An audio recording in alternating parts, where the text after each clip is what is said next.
Okay. இப்ப பாத்தீங்கன்னா, இன்னைக்கு நம்ம பார்க்க போறது என்னன்னா, டெஃபினட்டா ட்ரேடிங்குரிய இன்ட்ரோடக்ஷன் மட்டும் தான் நம்ம பார்க்க போறோம். ஓகேங்களா?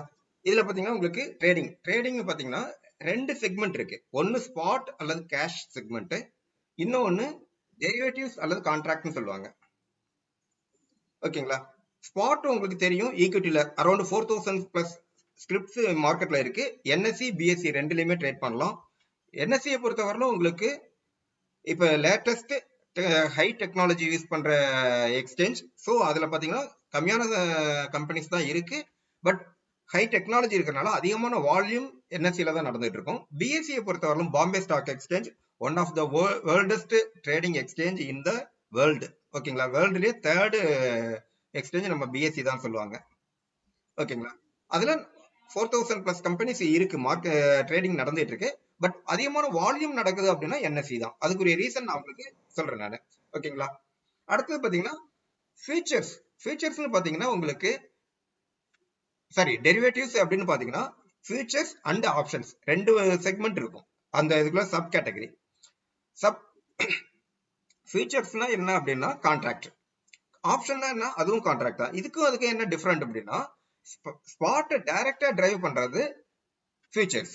ஓகேங்களா? அதாவது ஸ்பாட் மார்க்கெட் எந்த டைரக்ஷன்ல போதோ அதே டைரக்ஷன்ல ஃபியூச்சர்ஸ் வரும். அதாவது இப்ப நம்ம டாடா மோட்டார்ஸ் வாங்குறோம் 300 rupees இருக்கு அப்படின்னா ஃபியூச்சர்ஸும் ஆல்மோஸ்ட் 300 ஒரு 2 rupees 299 இருக்கலாம், 298 இருக்கலாம், அல்லது 302 303 இருக்கலாம். அவ்வளவுதான். ஸோ ஸ்பாட் எந்த பிரைஸ்ல இருக்கோ அதுக்கு ஈக்குவலா வர்றது ஒரு 3 months கான்ட்ராக்ட் எப்பவுமே மார்க்கெட்ல இருக்கும். அதாவது இப்ப இன்னைக்கு நீங்க ட்ரேட் பண்றீங்கன்னா பிப்ரவரி மார்ச் ஏப்ரல் 3 month கான்ட்ராக்ட்ஸ் இருக்கும் ஃபியூச்சர்ஸ்ல. ஃபியூச்சர்ஸை பொறுத்தவரையிலும் உங்களுக்கு 2 ப்ராடக்ட் இருக்கும். அதாவது எக்ஸ்பைரி டேட் அண்ட் உங்களுக்கு இது இருக்கும், குவான்டிட்டி லாட் சைஸ் இருக்கும். ஓகேங்களா? ஆப்ஷன்ஸ்ன்றது அடுத்தது பண்ணிக்கோ. இப்ப ஈக்விட்டி அப்படின்றதுல உங்களுக்கு ஐடியா இருக்குங்களா? ஸ்டாக் மார்க்கெட்னா என்ன அப்படின்றது?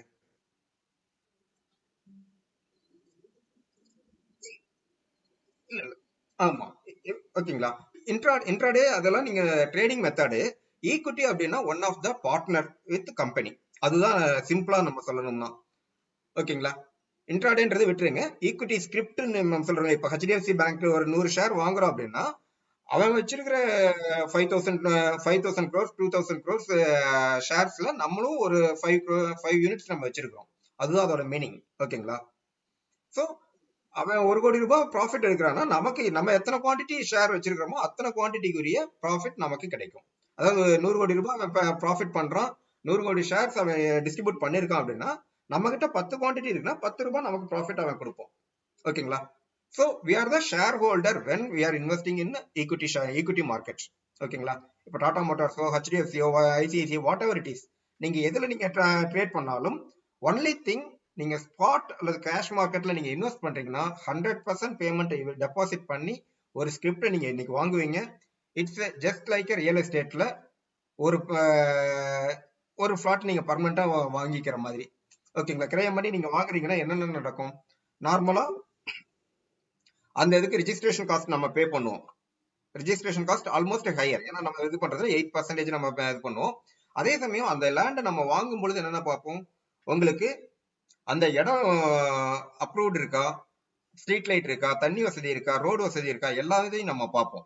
அதே மாதிரி ஈக்விட்டிலையும் நம்ம இன்வெஸ்ட் பண்றோம் அப்படின்னு பாத்தீங்கன்னா அந்த கம்பெனியோட மேனேஜ்மெண்ட் நல்லா இருக்கா, எத்திக்கலா டாக்ஸ் பே பண்றாங்களா, எத்திக்கல் இது rules and regulation government rules and regulation follow பண்றாங்களா, கம்பெனியோட நெக்ஸ்ட் 5 இயர்ஸ்க்கு கம்பெனியோட சேல்ஸ் growth நல்லா இருக்குமா, ப்ராஃபிட் பண்ணுமா, அதே மாதிரி கவர்மெண்ட் அவங்களுக்கு என்னென்ன பெனிஃபிட்ஸ் கொடுக்குறாங்க.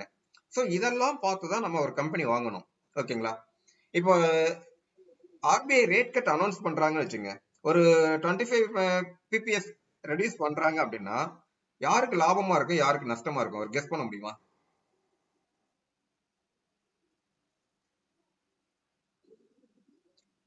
25 பாயிண்ட்ஸ் உங்களுக்கு ரேட் கட் பண்றாங்க, கவர்மெண்ட்ல தான் அனௌன்ஸ் பண்றாங்க. ஆனா ஸ்டாக் மார்க்கெட்ல அது பெரிய டிஃபரன்ஸ் காட்டும். 25 பாயிண்ட்ஸ்ன்றது வேற இல்ல, 0.25%. இப்ப 6%ல இருந்து 5.75 மாத்துறாங்க, 0.25% ரெடியூஸ் பண்றாங்க இன்ட்ரெஸ்ட் ரேட்டை. என்ன நடக்கும்?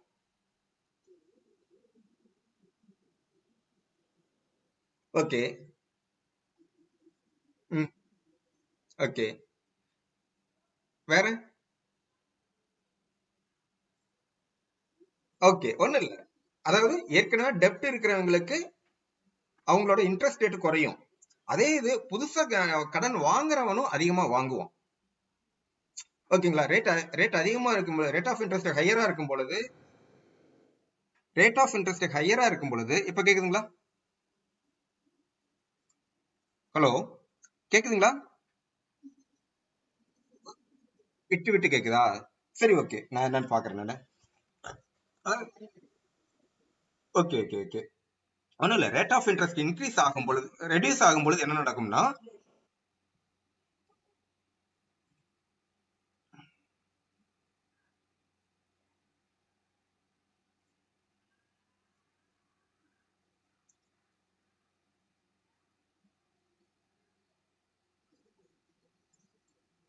நோ ப்ராப்ளம், நோ ப்ராப்ளம், ஒன்றும் பிரச்சனை கிடையாது.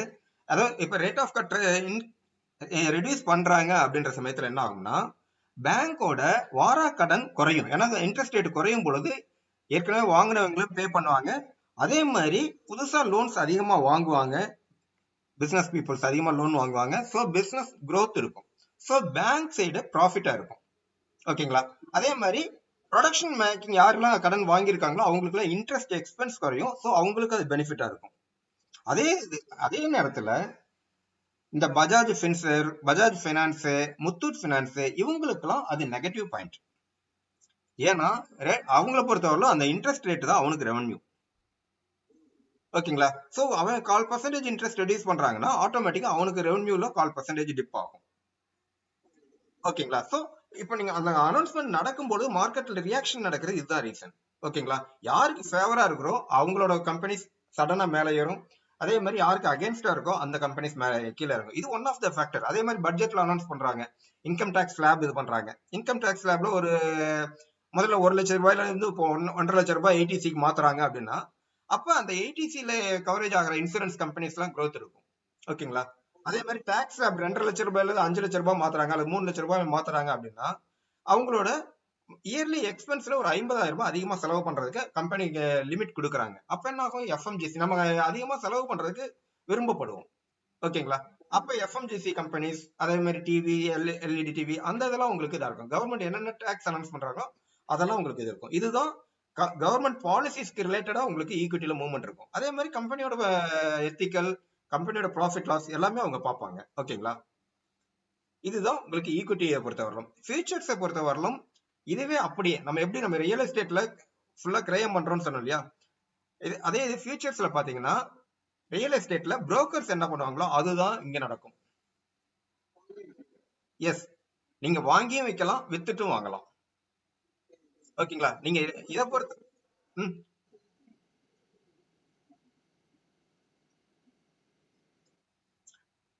கம்பெனி ஷேர்ஸ் எதுங்க? அதாவது ப்ராடக்ட்ஸ் இருக்கு. அதாவது நீங்க ஒரு கடைக்கு போய் செல்போன் வாங்குறீங்க, அது ஈக்விட்டி பிசினஸ். ஓகேங்களா? வெளியில வந்தோடனே உங்க ஃப்ரெண்ட் அதே போன் கேக்குறாரு, இந்தாப்பா நீ வச்சுக்க, பேக்கிங்கே பிரிக்காம வச்சிருக்க, நீங்க கொடுத்துறீங்க. பட் எனக்கும் அது செல்போன் பிசினஸ் தான் இல்லையா? அதுதான் இதுலயும் நீங்க உங்களோட கெப்பாசிட்டின்றது நீங்க ஒரு செகண்ட்ல கூட நீங்க வெளியில வரலாம். ஆனா பட் அந்த ஈக்விட்டி ப்ராடக்ட் டிஃபைன் பண்ணது for investment, not for trading. ஓகேங்களா? இன்வெஸ்ட்மெண்ட் டிஃபைன் பண்ணது இன்வெஸ்ட்மெண்ட்டுக்காக பண்றதும் ப்ராடக்ட் தான் ஈக்விட்டி பிசினஸ், ஈக்விட்டி இன்வெஸ்ட்மெண்ட். ஓகேங்களா? அதை நம்ம இன்ட்ராடேல யூஸ் பண்றோம்னா தாராளமா யூஸ் பண்ணலாம், யூஸ் பண்ண கூடாதுன்றதுல கிடையாது. அதாவது நீங்க வாங்குறீங்க, அடுத்த 5 மினிட்ஸ்ல உங்களுக்கு சஃபிஷியன்ட் ப்ராஃபிட் இருக்குன்னா நீங்க வித்துட்டு வெளியில வரலாம். ஓகேங்களா? இல்ல எனக்கு இன்னைக்கு ப்ராஃபிட் இல்ல, என்னைக்கும் நீங்க பேமெண்ட் ஃபுல் அமௌண்ட் பே பண்ணும் பொழுது நீங்க 5 வருஷம் 10 வருஷம் கூட நீங்க தாராளமா வாங்கலாம். ஃபார் எக்ஸாம்பிள் இப்ப என்னோட கிளைண்ட், இப்ப ஹொசூர்ல ஒரு கிளைண்ட் இருக்காரு. ஓகேங்களா? டைட்டன்ல ஏதோ ஒர்க் பண்ணிட்டு இருக்காரு. அந்த அந்த கிளைண்ட்டை பொறுத்தவரையிலும் பாத்தீங்கன்னா கம்பெனி அவங்களுக்கு அந்த போனஸ் கொடுப்பாங்க இல்லையா? போனஸ் மாதிரி ஒரு 7,000 அவங்களோட டைட்டன் ஷேர்ஸ் அவங்களுக்கு கொடுத்துருக்காங்க. எப்போ? ஒரு 25-30 இயர்ஸ் பிஃபோர். ஓகேங்களா? பிசிக்கல் டாக்குமெண்டா கொடுத்தாங்க. இப்ப என்ன இருக்கு, அது ஐசிஐசில இது பண்ணி இப்ப பாத்தீங்கன்னா அந்த ஷேர்ஸ் குட்டி போட்டு இப்ப அவரோட வேல்யூ பாத்தீங்கன்னா 40 லட்சம் ரூபாய்க்கு அவரோட ஷேர்ஸ் இருக்கு. 40 லட்சம் ரூபாய், 42 லட்சம் ரூபாய் எக்ஸாக்டா எனக்கு தெரியாது. ஏன்னா 3 months பிஃபோர் அவர் பாத்திருக்காரு. ஓகேங்களா? இது ரியல் எக்ஸாம்பிள். ஓகேங்களா? சோ இடையில நீங்க அப்பப்ப நீங்க வாங்கி வித்துக்கிட்டு இருந்தீங்கனாலும் உங்களோட ப்ராஃபிட் எந்த அளவுக்கு இருக்குன்றது நீங்க நல்ல கம்பெனியா சூஸ் பண்ணி இந்த மாதிரி லாங் டேர்ம்ல அசெட்டா வாங்கி போட்டுட்டீங்கன்னா எப்படி லேண்டோட பிரைஸ் அப்ரிசியேஷன் ஆகுதோ அதே மாதிரி இதோட பிரைஸ் அப்ரிசியேஷன் ஆகும். ஓகேங்களா? அதே சமயம் அதான் நான் சொன்னேன், மேனேஜ்மெண்ட் குவாலிட்டி எத்திக்ஸ் இதெல்லாம் கரெக்டா ஃபாலோ பண்ற கம்பெனிஸ்ல தான் இன்வெஸ்ட் பண்ணணும். அதே மாதிரி ஃபியூச்சர் பிசினஸ் இருக்கணும்.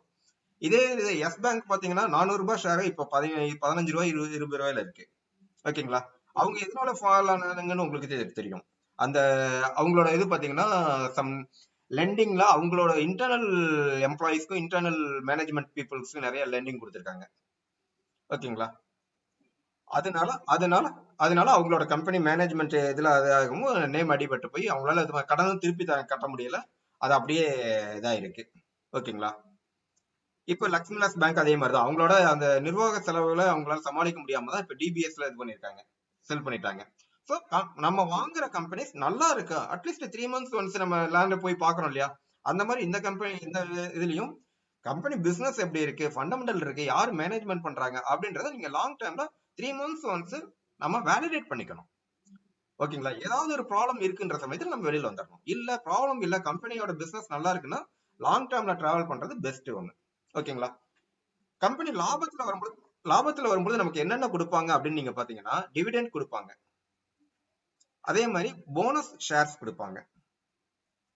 ஓகேங்களா? அது இல்லாம நமக்கு ரைட்ஸ் இஷ்யூன்னு சொல்லுவாங்க. அதாவது இப்ப மார்க்கெட்ல 1000 ரூபாய்க்கு ஒரு ஷேர் இருக்குன்னா அவங்க 950 ரூபாய்க்கும் 920 ரூபாய்க்கும் நமக்கு, அதாவது எக்ஸிஸ்டிங் ஷேர் ஹோல்டர்ஸ்க்கு டிஸ்கவுண்டட் பிரைஸ்ல அவங்க கொடுப்பாங்க. அதுக்கு பேர் ரைட்ஸ் இஷ்யூன்னு கொடுப்பாங்க. ஓகேங்களா? இதெல்லாம் கம்பெனி லாபத்துல நடக்கும் பொழுது நடக்கிறது. அதாவது போனஸ் எதுக்காக கொடுக்குறாங்க அப்படின்னா டிவிடெண்ட் கொடுக்குறாங்க. டிவிடெண்டோட இன்னொரு யூனிட் தான் போனஸ். அதாவது கம்பெனி என்ன பண்ணும், அவன்கிட்ட 1 கோடி ஷேர்ஸ் இருக்கும், அவனுக்கு 1 கோடி ரூபாய் ப்ராஃபிட்டும் இருக்கு. அப்ப என்ன பண்ணும், ஒவ்வொருத்தருக்கும் 1 ரூபாய் பிரிச்சு கொடுக்கலாம். அல்லது என்ன பண்ணலாம், அந்த ஷேரோட பிரைஸுக்கு 10 ஷேர் வச்சிருக்கிறவங்களுக்கு ஆளுக்கு ஒரு ஷேரை வச்சு 10 ரூபாய் ஷேர் கொடுக்குறாங்கன்னு வச்சுங்க. அதே 10 ரூபாய் ஷேர்ல 10 ஷேர் வச்சிருக்காங்கன்னா 100 ரூபாய் ஆச்சு. 100 ரூபாய் வச்சிருக்கவங்களுக்கு 10 ரூபாய் போனஸ் கொடுக்கணும்னு நினைச்சாங்கன்னா ஆளுக்கு ஒரு ஷேர் ஃப்ரீயா கொடுக்கலாம் இல்லையா? 10 ஷேர் வச்சிருக்கிறவங்களுக்குலாம் அந்த மாதிரி கொடுக்கறதா போனஸ் ஷேர். கம்பெனி காஸ்ட் வாங்காம அவங்களுக்கு போனஸ் கொடுப்பாங்க. ஓகேங்களா? அப்ப என்ன ஆகும், அவங்களோட கான்ட்ரிபியூஷன்ல ஏற்கனவே 10 ஷேர் வச்சிருக்கீங்க, இப்ப 11 ஷேரா வச்சிருப்பாங்க. ஓகேங்களா? சோ அவங்க இன் ஃபியூச்சர்ல அவங்களுக்கு வர லாப நஷ்டத்துல அந்த ஒரு ஷேர் குவான்டிட்டி அதிகமா கிடைக்கும். ஓகேங்களா? அதுதான் அதா இருக்கும். ஓகேங்களா? இதே ஃபியூச்சர்ஸ் அப்படின்னு பார்த்தோம்னா நம்ம சொன்னதுதான். ஃபியூச்சர்ஸ் புரோக்கர்ஸ் என்ன பண்ணுவாங்க, லேண்டுக்கு அவங்க தண்ணி வசதி இருக்கா, ரோடு வசதி இருக்கா, அதெல்லாம் பார்க்கவே மாட்டாங்க. ஓகேங்களா? எங்க கம்மியான பிரைஸ்ல கிடைக்கும், எங்க அதிகமான பிரைஸ்ல விற்க முடியும், அது மட்டும்தான் அவங்க பார்ப்பாங்க. ஓகேங்களா? இப்போ ஃபார் எக்ஸாம்பிள் நம்ம ஒரு கடையில் நின்று பேசிட்டு இருக்கோம், எதுக்கு அப்படி ஒரு கடை ஒரு லேண்ட் இருக்குன்னு வச்சுக்கோங்க, இந்த லேண்ட் என்ன ரேட்டுக்கு போகும் அப்படின்னு நம்ம பேசிட்டு இருக்கோம்னு வச்சுங்க, வாலண்டரியா ஒருத்தர் வந்து பேசுவாரு, என்னங்க இந்த லேண்ட் வாங்கலான்னு ஐடியா இருக்கா அப்படின்னு கேட்பாரு. ஆமாங்க இந்த ஏரியால பாத்துக்கிட்டு இருக்கோம், கிடைச்சா நல்லா இருக்கும் அப்படின்னு நம்ம சொல்லும் பொழுது ஒரு 1000 ரூபாய்க்கு போயிட்டு இருக்கு அப்படின்னு நம்ம அவர் சொல்லுவாரு. ஓகே, 1000 ரூபாய் நமக்கு பெஸ்ட் அப்படின்னு நம்ம ஃபீல் பண்ணோம்னா ஓகேங்க எனக்கு வாங்கி கொடுங்க அப்படிம்போம். ஆன் த ஸ்பாட்ல அவர் நான் உங்களுக்கு வித்தரேன்னு சொல்லி அக்ரிமெண்ட் போடுவார். அந்த லேண்ட் யாருதுன்னு கூட அவருக்கு தெரியாது. ஓகேங்களா? உங்கள்கிட்ட நம்ம கிட்ட நம்ம வித்துருவாரு 1000 ரூபாய்க்கு, நம்ம கிட்ட ஒரு கடைக்காரர் ரெஃபரன்ஸா வச்சுக்கிட்டு 1000 ரூபாய்க்கு இத்தனை ஸ்கொயர் ஃபீட் இந்த டேட்டுக்குள்ளார உங்களுக்கு முடிச்சு கொடுக்குறேன். மொத்தம் 3 ஃபேக்டர், லொகேஷன், ஓகேங்களா, அதே மாதிரி எவ்வளவு ஸ்கொயர் ஃபீட், எந்த டேட்டுக்குள்ளார முடிச்சுக்கிறோம், என்ன பிரைஸ், இதுதான் அவங்க சொல்லுவாங்க. ஓகேங்களா? அதே இது அதுக்கப்புறம் அவர் என்ன பண்ணுவாரு, நம்ம 1 month டைம் கொடுத்துருக்கோம்னு வச்சுங்களேன், அந்த 1 monthக்குள்ளார அவரு லேண்ட்லார்ட தேடி கண்டுபிடிச்சு அவர்கிட்ட நம்மளோட அவர் 950 ரூபாய்க்கு அவர் பேசி முடிச்சு நம்ம கிட்ட வாங்கி தருவாரு. ஓகேங்களா? அவர்கிட்ட என்ன பண்ணுவாரு, 950 ரூபாய்க்கு மேல இது போகாதுங்க, நான் உங்களுக்கு முடிச்சு கொடுக்குறேன், 950 ரூபாய்க்கு முடிச்சு கொடுக்குறேன் அப்படின்னு சொல்லிட்டு அவரு அதுக்கப்புறம் இது பண்ணுவாரு. அப்புறம் அதுக்கப்புறம் நம்ம ரெஜிஸ்ட்ரேஷன் பண்ணும்போது ஃபுல் அமௌண்ட் நம்ம வாங்குற மாதிரி. எப்ப ஓகேங்களா? அப்ப என்ன பண்ணுவோம், நம்ம ஃபுல் ரிமைனிங் பேமெண்ட் பே பண்ணி ஃபுல் அமௌண்ட் வாங்குறதா வாங்கிக்கலாம். இல்ல நீங்க வேற பக்கம் போகும்போது அந்த ஸ்கிரிப்ட்ல 1100 ரூபாய்க்கு போய் யாராவது வாங்குறதுக்கு ரெடியா இருக்கு, நம்ம தள்ளி விட்டு போயிட்டே இருக்கலாம். ஓகேங்களா? சோ இதுவும் நடக்கும். வாங்குறவரும் இன்னொருத்தருக்கு செல் பண்ணலாம், விற்கிறவரும் இன்னொருத்தருக்கு செல் பண்ணலாம். எண்ட் ஆஃப் த டே அந்த கான்ட்ராக்ட் முடிகிற டேட் இருக்கு இல்லையா, அந்த டேட்ல யாரு கையில கான்ட்ராக்ட் இருக்கு, யார் பை பண்ணிக்கிறேன்னு அக்ரிமெண்ட் பண்ணிருக்காங்களோ, யார் செல் பண்ணிருக்காங்களோ அவங்களுக்கும் இடையில செட்டில்மெண்ட் நடக்கும். ஓகேங்களா. ட்ரேடிங்கை பொறுத்தவரை பையர் செல்லர் 2 பேர் இருந்தாதான் ட்ரேட் நடக்கும். ஓகேங்களா. சோ இப்ப நீங்க 1100 இன்னொருத்தர்ட்ட விற்பீங்க. அவர் என்ன பண்ணுவார், மறுபடியும் ரேட்டு குறையுதுன்னு சொல்லி 1050 வேற யாருக்கிட்டயாவது வித்துருவாரு. அதுக்கப்புறம் இன்னொருத்தர் 1200 வாங்குறதுக்கு ஒரு ஆள் இருக்காருன்னா அங்க வித்துருவாரு. சோ இது ரொட்டேஷன் ஆகிட்டே இருக்கும். எக்ஸ்பைரி டேட் இன்னைக்கு யார் கையில இருக்கோ அவங்களுக்குள்ளார அந்த செட்டில்மெண்ட் நடக்கும். ஓகேங்களா. இதுதான் ஃபியூச்சர்ஸ். இது ஃபியூச்சர்ஸ் அதே மாதிரி தான். இந்த ஸ்கிரிப்ட் இந்த பிரைஸ்க்கு பை பண்ணிக்கிறோம், இந்த பிரைஸ்க்கு செல் பண்ணிக்கிறோம்னு சொல்லி எக்ஸ்பைரி டேட் போட்டு இது பண்ணிடுவாங்க. அதுல என்னன்னா லாட் சைஸ் ஒன்னு இருக்கும். ஓகேங்களா. அதாவது இவ்வளவு குவான்டிட்டி டாடா மோட்டார்ஸ் வாங்கிக்கிறேன். டாடா மோட்டார்ஸ் பொறுத்தவரை 5700 குவான்டிட்டி பிக்சடு. ஓகேங்களா. ஒரு மனை நம்ம சொன்னோம்னா ஒரு பிளாட்னா இவ்வளவு சதுரடின்னு சொல்றோம் இல்லையா, அந்த மாதிரி இவங்க இதுலயும் பொறுத்தவரை லாட் சைஸ் ரொம்ப முக்கியம். இப்ப ஐசிஐசி பேங்க் அப்படின்னா ஒரு 1200 இருக்கும். இதே டாடா மோட்டார்ஸ்னா 5700 குவான்டிட்டி இருக்கும். ஓகேங்களா. எஸ்பிஐனா 3200 குவான்டிட்டி இருக்கும். இதே பேங்க் நிஃப்டினா 25 குவான்டிட்டி இருக்கும்.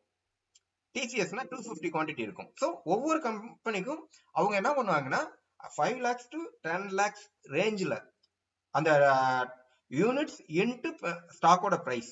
ஓகேங்களா. டாடா மோட்டார்ஸ் 300 ரூபாய் இன்ட்டு 5700 அப்ராக்சிமேட்டா பாத்தீங்கன்னா ஒரு 8 lakhs 8.5 lakhs இருக்கும். ஓகேங்களா. அந்த மாதிரி 10 lakhsக்குள்ளார இருக்கிற மாதிரி அந்த கான்ட்ராக்ட் அவங்க டிஃபைன் பண்ணுவாங்க. ஓகேங்களா. இந்த லாட் சைஸ் யார் டிஃபைன் பண்றாங்கன்னா செபி தான் அவங்க டிசைன் பண்ணுவாங்க. அந்த இதுக்கு பேஸ் பண்ணி இது பண்ணுவாங்க. ஓகேங்களா. சோ லாட் சைஸ் எவ்வளவு ஸ்கொயர் ஃபீட்ன்ற மாதிரி இதுல எத்தனை யூனிட்ன்றது ஒரு இது இருக்கும். எக்ஸ்பைரி டேட்ன்றது எவரி மந்த் லாஸ்ட் தேர்ஸ்டே. ஓகேங்களா. வர வியாழக்கிழமை பிப்ரவரி கான்ட்ராக்ட் க்ளோஸ் ஆகுது. ஓகேங்களா. கடைசி வியாழக்கிழமை உங்களுக்கு எக்ஸ்பைரி டேட். ஓகேங்களா. அதுக்கு அடுத்தது பாத்தீங்கன்னா மூணாவது என்னது பிரைஸ். நீங்க என்ன பிரைஸ்க்கு வாங்குறீங்க, என்ன பிரைஸ். சொல்லுங்க.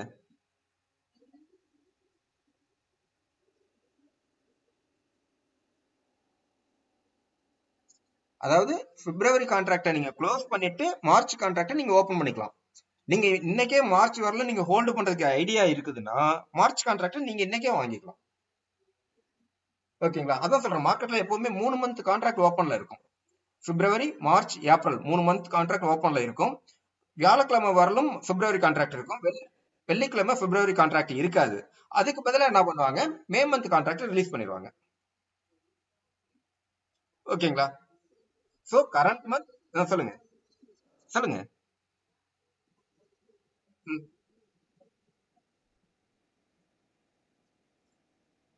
ஓகே.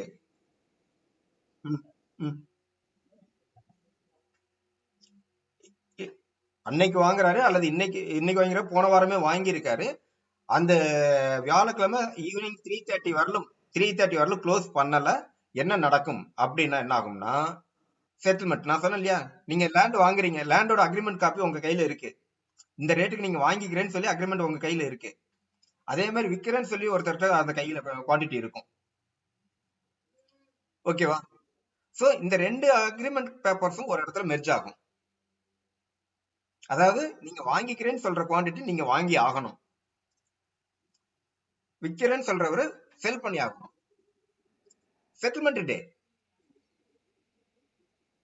செட்டில்மெண்ட் டே. ஆமா. ஓகேங்களா. வியாழக்கிழமை ஈவினிங் 3:30 முடியும் பொழுது உங்கள்ட்ட கையில குவான்டிட்டி இருக்குன்னா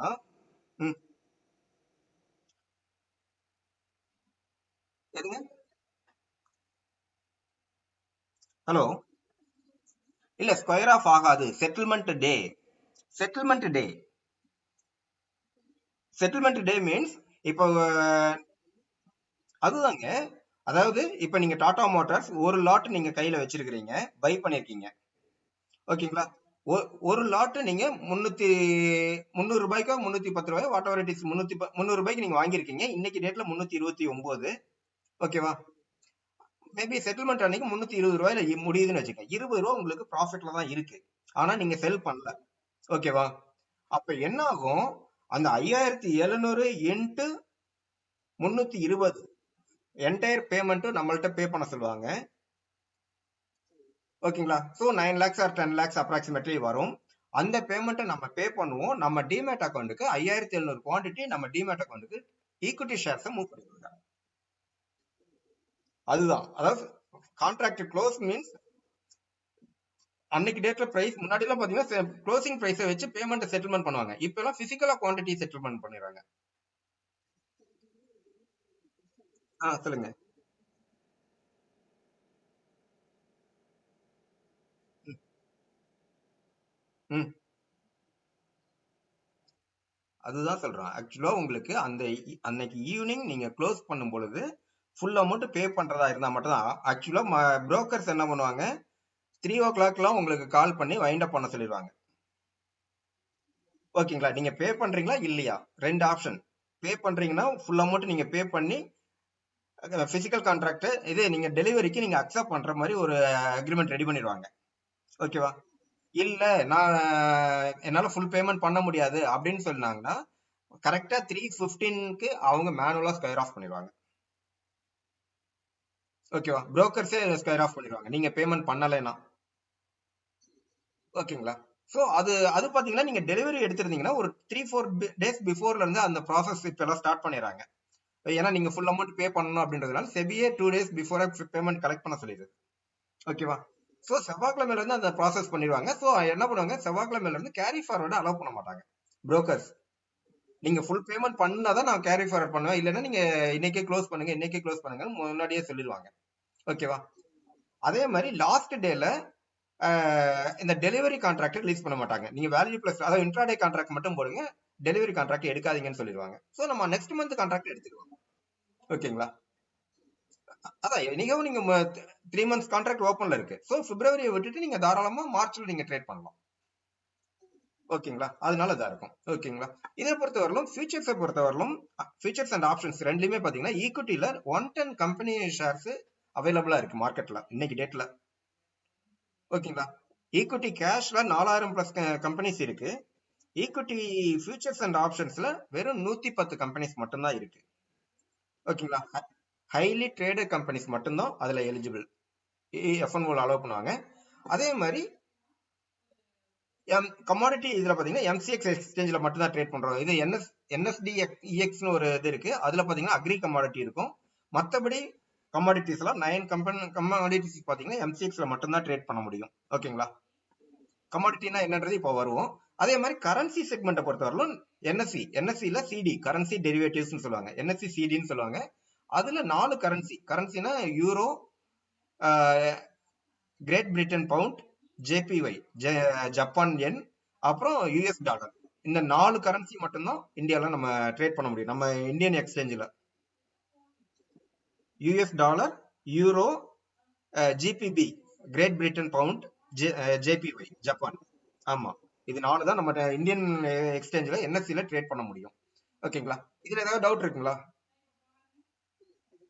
இது வரை கிளியர். ஓகேங்களா? இதுல பாத்தீங்கன்னா நம்ம கேஷ் செக்மெண்ட் பொறுத்தவரை நம்ம இது பண்ணிட்டோம். இதுல என்ன டிஃபிகல்டிஸ் அப்படின்னா நம்ம பேமெண்ட் பண்ற மேடம் நான் ஃபியூச்சர்ஸ் மட்டும் தான் சொல்லியிருக்கேன். ஆப்ஷன்ஸ் மட்டும் இன்னும் சொல்லவே இல்லை.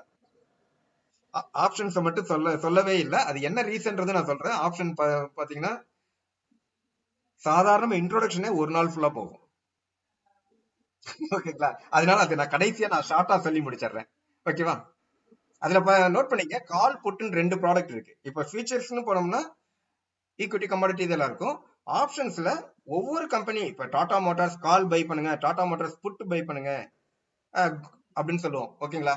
அந்த மாதிரி இருக்கும். ஸோ ஆப்ஷன்ஸ்ன்றது அடுத்த ப்ராடக்ட். அது இப்போதைக்கு வேணாம். என்ன ரீசன் அப்படின்னா ஆப்ஷனை பொறுத்தவரையிலும் பிரைஸ் மட்டும் கிடையாது, some theoretical calculation and gambling எல்லாமே கலந்துருக்கும். பிரைஸ், தியரிட்டிக்கல் கால்குலேஷன், கேம்பிளிங் மொத்தம் 3 இது இருக்கும். ஸோ அதுல பாத்தீங்கன்னா நிறைய பேராமீட்டர்ஸ் நீங்க ஃபாலோ பண்ணணும். அது நான் தனியா உங்களுக்கு சொல்றேன் நான். ஓகேங்களா? இப்ப பாத்தீங்கன்னா எஃப்யூடின்னு போட்டிருந்தேன்னா ஃபியூச்சர்ஸ் நான் மென்ஷன் பண்ணுவேன். எஃப்யூடின்னு நான் போட்டேன்னா ஃபியூச்சர்ஸ். அதே டெலிவரி அப்படின்னு கொடுத்தேன்னா கேஷ் செக்மெண்ட் டெலிவரி அல்லது கேஷ்னு மென்ஷன் பண்ணுவேன் நான். ஓகேங்களா? இதே பாத்தீங்கன்னா சிஇபின்னு போட்டிருந்தேன்னா அது இது options. Call European standard, put European standard, அதான் சிஇபி, அதுதான் ஆப்ஷன்ஸ். ஓகேங்களா? இதுதான். ஓகேங்களா? இதை பொறுத்தவரை எந்தெந்த எக்ஸ்சேஞ்ச் இது பண்றாங்க, ஈக்விட்டி கேஷை பொறுத்தவரை என்எஸ்சி பிஎஸ்சி, ஈக்விட்டி ஃபியூச்சர்ஸ் பொறுத்தவரை என்எஸ்சி பிஎஸ்சி, அதே மாதிரி எம்சிஎக்ஸ் பொறுத்தவரை கமாடிட்டிஸ் மட்டும் தான் இருக்கும். ஓகேங்களா? இதுல என்ன டிஃபரெண்ட் அப்படின்னா கேஷ்ல உங்களுக்கு என்னன்னா இன்வெஸ்ட்மெண்ட்டுக்கு சூட்டபிள் ப்ராடக்ட். அதே மாதிரி பாத்தீங்கன்னா நீங்க 5 இயர்ஸ் 10 இயர்ஸ் 25 இயர்ஸ் நீங்க நெக்ஸ்ட் ஜென்ரேஷன் கூட அப்படியே நம்ம கேரி ஃபார்வர்ட் பண்ணலாம் லாங் டேர்ம் இன்வெஸ்ட்மெண்ட்டை பொறுத்த வரலாம். ஓகேங்களா? ஒன்லி திங் brokerage நமக்கு அதிகமா இருக்கும். நீங்க ஈக்விட்டில ஃபியூச்சர்ஸ்ல நீங்க பண்றீங்கன்னா 0.02% கொடுப்பாங்க brokerage நார்மலா. இதுல பொறுத்த வரலும் 0.3%, அதாவது 1 லட்சம் ரூபாய் நீங்க இன்வெஸ்ட் பண்றீங்கன்னா ஃபியூச்சர்ஸ்ல 1 லட்சம் ரூபாய்க்கு 20 ரூபாய் brokerage-னா கமாடிட்டி இது கேஷை பொறுத்தவரை 1 லட்சம் ரூபாய்க்கு 300 ரூபாய் brokerage plus GST exchange charges what ever it is அது ஆஸ் அப்ளிகபிள் உங்களுக்கு வரும். ஓகேங்களா? சோ இது பாத்தீங்கன்னா மோர் தென் 10 டைம்ஸ் உங்களுக்கு brokerage அதிகமா இருக்கும் கேஷை பொறுத்தவரை. ஆனா உங்களுக்கு ப்ராஃபிட்டபிலிட்டி ரேஷியோ பாத்தீங்கன்னா 90% சக்சஸா இருக்கும். ஏன்னா நீங்க லாஸ்ட்ல வெளியில வர போறது கிடையாது. ஏதாவது மேனேஜ்மெண்ட் இஷ்யூனா மட்டும்தான் நம்ம வெளியில வர போறோமே தவிர ப்ராஃபிட் எப்ப நமக்கு கிடைக்குதோ அப்ப சேஃபா வெளியில வரலாம். 10% மட்டும் ரிஸ்க் எடுக்க போறோம். 10% ரிஸ்க்னா ஏதாவது ஒண்ணு நம்ம தவறுதலா எடுத்திருப்போம், அது வேற வழி இல்லாம வெளியில வருமே தவிர ப்ராஃபிட்டபிள்ன்றது இதுல 100%ல 90% அஷூரன்ஸ் இருக்கும். ஓகேங்களா? அதே மாதிரி இந்த இதை ப்ராடக்டை பொறுத்தவரையிலும் brokerage அதிகம், ரெண்டாவது ப்ராஃபிட் ரேஷியோ ரொம்ப கம்மியா இருக்கு. ஏன்னா நம்ம 100% கேபிட்டல் இன்வெஸ்ட் பண்றோம். ஓகேங்களா? இந்த 100% நம்ம கேபிட்டல் இன்வெஸ்ட் பண்ணி பண்றதுனால உங்களோட ப்ராஃபிட் வேல்யூ பாத்தீங்கன்னா கம்மியா இருக்கும். ஃபார் எக்ஸாம்பிள் என்னன்னா இப்ப 2% 1% தான் நார்மலா ஒரு ஸ்கிரிப்ட் நம்ம 1% 2% இருக்கும். ஸோ 1 லேக் நீங்க போடுறீங்கன்னா 1000 ரூபாயில இருந்து 2000 ரூபாய் நம்ம ப்ராஃபிட் எடுக்கலாம். அதுக்கு மேல இந்த இதுல சூட்டபிளா 1 லேக் இன்வெஸ்ட்மெண்ட்டுக்கு நம்மளால எடுக்க முடியாது. ஓகேங்களா? இதை பொறுத்தவரையிலும் பாத்தீங்கன்னா உங்களுக்கு பை அண்ட் ஹோல்டு தான் அது பண்ண முடியுமே தவிர செல் பண்ணி ஹோல்டு பண்ண முடியாது. செல் பண்ணீங்கன்னா இன்ட்ராடேல ஸ்கொயர் ஆஃப் பண்ணியே ஆகணும். பை பண்ணீங்கன்னா 1 வீக்கோ 10 days what ever it is நீங்க நெக்ஸ்ட் டேக்ல இருந்து எப்ப வேணாலும் நீங்க கேரி ஃபார்வர்ட் பண்ணலாம். செல் பண்ணிட்டு அந்த மாதிரி கேரி ஃபார்வர்ட் பண்ணக்கூடாது, அதுக்கு பெனால்டி அப்ளிகபிள். ஓகேங்களா? அதனால இது பண்ணுவாங்க. இதை பொறுத்தவரை ஃபண்டமெண்டல் அனாலிசிஸ் வேணும், டெக்னிக்கல் அனாலிசிஸ். நான் சொன்னேன் இல்லையா, அந்த கம்பெனி எத்திக்கல்ஸ் எப்படி இருக்கு, பிசினஸ் எப்படி இருக்கு, மேனேஜ்மெண்ட் எப்படி இருக்கு, அந்த இதெல்லாம் ஃபண்டமெண்டல் அனாலிசிஸ்ல வரும்.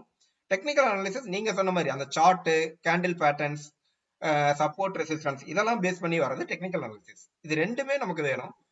ரெண்டுமே ஓரளவுக்கு டெப்த் நாலேஜ் இருக்கணும்னு அவசியம் கிடையாது, ஓரளவுக்கு லைட்டா இருந்ததுன்னா போதும். ஏன்னா நம்ம என்னைக்காவும் நம்ம ப்ராஃபிட் நல்ல கம்பெனியை சூஸ் பண்ணிட்டோம்னா லாங் டேர்ம்ல இன்வெஸ்ட் பண்ண போறோம். அதனால இதுக்கு ஓரளவுக்கு மினிமம் நாலேஜ் இருந்ததுன்னா எனஃப். ஓகேங்களா? அடுத்தது ஃபியூச்சர் செக்மெண்ட். ஃபியூச்சர் செக்மெண்ட்டை பொறுத்தவரையில என்ன இதுன்னா, நீங்க 1 லேக் நீங்க பை பண்றீங்க அல்லது செல் பண்றீங்கன்னா 30% to 40% மார்ஜின் இருந்தா போதும் ஈக்விட்டி ஃபியூச்சர்ஸை பொறுத்தவரையிலும். ஓகேங்களா? சோ நீங்க 40,000 எதுங்க? Okay okay okay. அதாவது 40,000 நீங்க வச்சிருக்கீங்க அப்படின்னா 1 லேக்குக்கு நீங்க பை பண்றீங்க அல்ல செல் பண்றீங்க. சோ உங்களை பொறுத்தவரையிலும் அதுல அதே 1 ரூபாய் நீங்க ப்ராஃபிட் எடுக்கிறீங்கன்னு வச்சுங்களேன். 1 லேக்குக்கு 40,000 தான் இன்வெஸ்ட் பண்ணிருக்கீங்கன்னா அதே 1000 ரூபாய் ப்ராஃபிட் எடுக்கிறீங்கன்னா 40,000 ரூபாய்க்கு நீங்க 1000 ரூபாய் எடுக்கிறீங்க. 80,000 ரூபாய்க்கு 2000 ரூபாய் எடுக்க முடியும். 1 லட்சம் ரூபாய்க்கு 2500 ரூபாய் ப்ராஃபிட் எடுக்க முடியும். சோ இந்த 40% எடுக்கும் பொழுது இது நீங்க கேஷ்ல பண்றதை விட 2.5 மடங்கு ப்ராஃபிட் அதிகமா கிடைக்கும். அதுல brokerage உங்களுக்கு அதுல 10 டைம்ஸ் அதிகமா இருக்கும், இதுல 10 டைம்ஸ் கம்மியா இருக்கும். 1/10 தான் இருக்கும். அப்படி பார்க்கும்போது brokerage எக்ஸ்பென்ஸும் கம்மியா இருக்கும். அப்படி பார்க்கும்போது ஃபியூச்சர்ஸை பொறுத்தவரையிலும் உங்களுக்கு உங்களோட கேபிட்டலுக்கு அப்ரிசியேஷன் அதிகமா இருக்கும். ஓகேங்களா? இதுதான் உங்களுக்கு இதா இருக்கும். கமாடிட்டியை பொறுத்தவரையிலும் ஃபியூச்சர்ஸ் கமாடிட்டி பொறுத்தவரையிலும் ஈக்விட்டி கிடையாது, அதாவது கேஷ் செக்மெண்ட் கிடையாது, ஃபியூச்சர்ஸ் மட்டும்தான். அதை பொறுத்தவரை மார்ஜினை பொறுத்தவரை 6% to 20% மார்ஜின்ஸ் இருக்கும். கரன்சியை பொறுத்தவரை ஃபிக்ஸடா 4% மார்ஜின் இருந்தா போதும். அதாவது நீங்க 1 லேக்குக்கு கரன்சியில் ட்ரேட் பண்றீங்கன்னா 4000 ரூபாய் இருந்ததுன்னா போதும், ஒரு லாட் அழகா நம்ம வாங்கலாம். இப்போ for example GBP INR euro தான் பாத்தீங்கன்னா 100 ருபீஸ் 88 ருபீஸ் அந்த மாதிரி இருக்கும். அதுக்கு நீங்க கையில ஒரு 4000 இருக்குதுன்னா ஒரு லாட் நீங்க தாராளமா பை பண்ணலாம். ஓகேங்களா? ஒரு லாட்ல 1 ரூபாய் உங்களுக்கு மூவ்மெண்ட் இருக்குன்னா 1000 ரூபாய் ப்ராஃபிட் ஆர் லாஸ். 4000 ரூபாய் இன்வெஸ்ட் பண்றீங்க, 1 ரூபாய் ப்ராஃபிட்னா 4000 ரூபாய் 1000 ரூபாய் உங்களுக்கு ப்ராஃபிட் லாஸ். சோ உங்களோட கேபிட்டலுக்கு 25% அப்ரிசியேஷன் இருக்கும் வெறும் 4000 ரூபாய்க்கே வச்சுக்கிட்டு. இப்போ நீங்க 1 லட்சம் ரூபாய்க்கு நீங்க 20 லாட் போடுறீங்க அப்படின்னா 20 டைம்ஸ் மல்டிப்ளை ஆகும். சோ மினிமம் இன்வெஸ்ட்மெண்ட்ல நான் உங்களுக்கு சொல்றேன் மேடம். அதாவது ஈக்விட்டிக்கு நான் சொன்னேன் இல்லையா, உங்களுக்கு ஈக்விட்டி கேஷ்னா 0.3% போட்டாங்க, ஈக்விட்டி ஃபியூச்சர்ஸ்னா 0.2% போடுவாங்க, கமாடிட்டியை பொறுத்தவரையிலும் 0.1% போடுவாங்க. ஓகேங்களா? கரன்சியை பொறுத்தவரையிலும் ஒரு லாட்டுக்கு 10 ரூபாய்.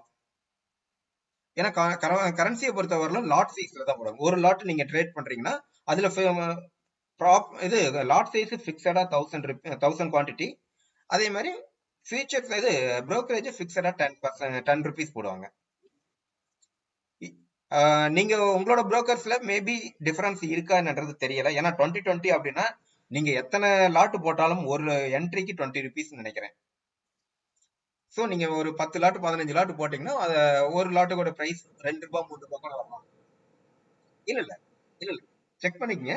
ஏன்னா அவங்கள பொறுத்தவரை 2020 brokerage அப்படின்னா ஒரு என்ட்ரிக்கு 20 ருபீஸ். நீங்க ஒரு என்ட்ரில ஒரு லாட் போட்டீங்கன்னா ஒரு லாட்டுக்கு 20 ருபீஸ். இதே 10 லாட்ஸ் போடுறீங்கன்னா 10 லாட்ஸ்க்கு 20 ருபீஸ் தான். அப்படி பார்க்கும்போது ஒரு லாட்டுக்கு 2 ரூபாய் தான் உங்களுக்கு வரும். ஓகேங்களா? அதனால அதுதான் இருக்கும். அது brokerage பொறுத்தவரை ஒவ்வொரு ஆபரேட்டருக்கும் புரோக்கருக்கும் கொஞ்சம் டிஃபரன்ஸ் இருக்கும். மோத்திலால பொறுத்தவரையிலும் ஒரு லாட்டுக்கு 10 ருபீஸ் வரும். ஸோ நீங்க ஸ்மால் இன்வெஸ்ட்மெண்ட் பண்றோம் அப்படின்ற சமயத்துல நீங்க மோத்திலால பிராக்டிஸ் பண்ணலாம். இல்ல நீங்க உங்கள்ட்ட இருக்கிறதே கம்ஃபர்டபுளா இருக்குன்னா அது பண்ணிக்கலாம். இதை பொறுத்தவரை ஃபியூச்சர்ஸை பொறுத்தவரை நீங்க 1 செகண்ட்ல இருந்து மேக்ஸிமம் 3 months கான்ட்ராக்ட். அதனால 3 months வரல ஹோல்டு பண்ணலாம். இன்னைக்கு நீங்க பிப்ரவரி கான்ட்ராக்ட் ஏப்ரல் கான்ட்ராக்ட் இன்னைக்கு டேட்ல நீங்க வாங்குறீங்கன்னா ஏப்ரல் மந்த் எக்ஸ்பைரி வரை நீங்க ஹோல்டு பண்ணலாம். ஓகேங்களா? இதுக்காக இருக்கும். இதை பொறுத்தவரை brokerage கம்மியா இருக்கிறதுனால ப்ராஃபிட் ரேஷியோ அதிகமா இருக்கும். மார்ஜின் கம்மியா இருக்கிறதுனால உங்களுக்கு ப்ராஃபிட் பர்சன்டேஜ் அதிகமா இருக்கும். அதே சமயம் லாஸ் ஆனாலும் வெளியில வந்தாகணும். ஸோ ப்ராஃபிட் லாஸ் ரேஷியோன்னு பாத்தீங்கன்னா 50-50 தான். ஒரு நாள் ப்ராஃபிட் வரும், ஒரு நாள் லாஸ் வந்தாலும் லாஸை பேர் பண்ணி தான் ஆகணும். நீங்க அதிகமான கிரீடியா நீங்க வெயிட் பண்ணக்கூடாது. ஏன்னா நெகட்டிவ்ல போகுது. என்ன ரீசன் அப்படின்னா நீங்க 1 lakhக்கு ஃபியூச்சர்ஸ் நீங்க இது பண்றீங்கன்னு 1.5 lakhs நீங்க இன்வெஸ்ட் பண்ணி ஒரு லாட் எடுப்பீங்க. அதோட காஸ்ட் கிட்டத்தட்ட 8 லட்சம் அல்லது 9 லட்சம் ரூபாய் இருக்கும். 10 லட்சம் ரூபாய் வச்சுங்க மைண்ட்ல. 10 லட்சம் ரூபாய்க்கு நீங்க 1 லட்சம் ரூபாய் நீங்க போடுறீங்க அப்படின்னா ட்ரெண்ட் ரிவர்சல் ஆகுதுன்னு வச்சுங்க. ஒரு 20,000 ரூபாய் நெகட்டிவ்ல போகுது. அந்த 10 லட்சம் ரூபாயில 20,000 ரூபாய்ன்றது சாதாரண அமௌண்ட் தான். ஆனா உங்களோட 1 லட்சம் ரூபாயில அது 20,000 ரூபாய் லாஸ் ஆகும் பொழுது கிட்டத்தட்ட 20% லாஸ் ஆகும்.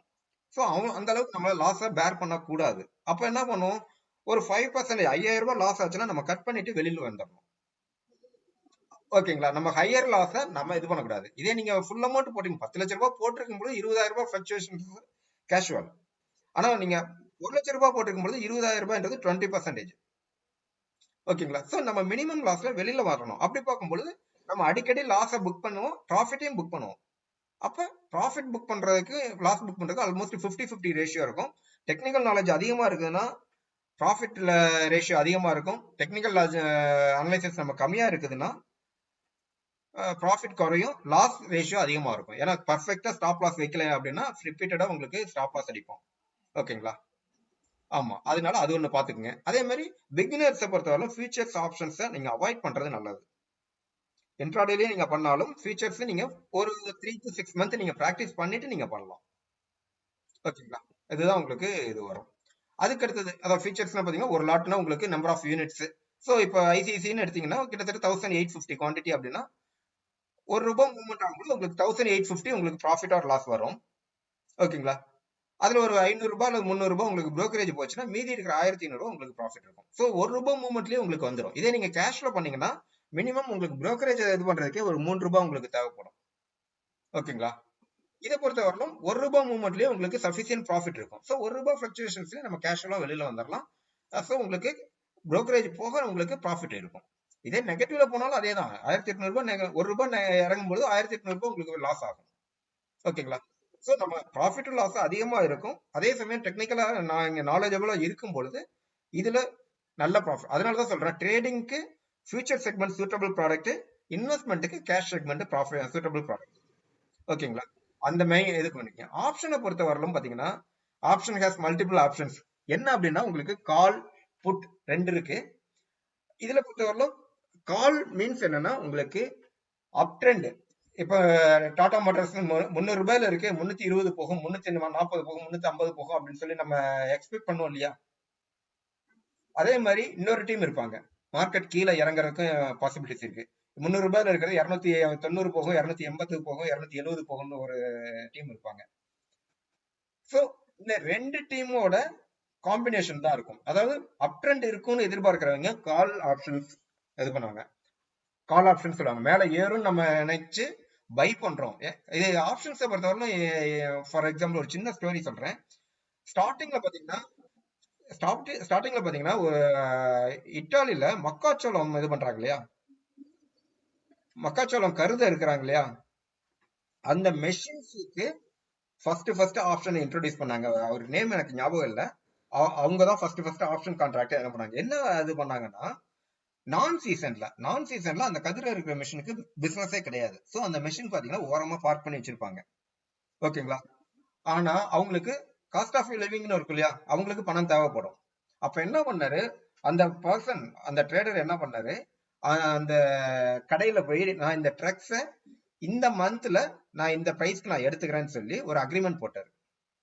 என்ன பிரைஸ் அப்படின்னா மார்க்கெட்ல என்ன பிரைஸ் இருக்குமோ அந்த இது வருஷம் வருஷம் என்ன போகுமோ அதோட 20 ரூபாய் சேர்த்தியே கேட்டுட்டாரு.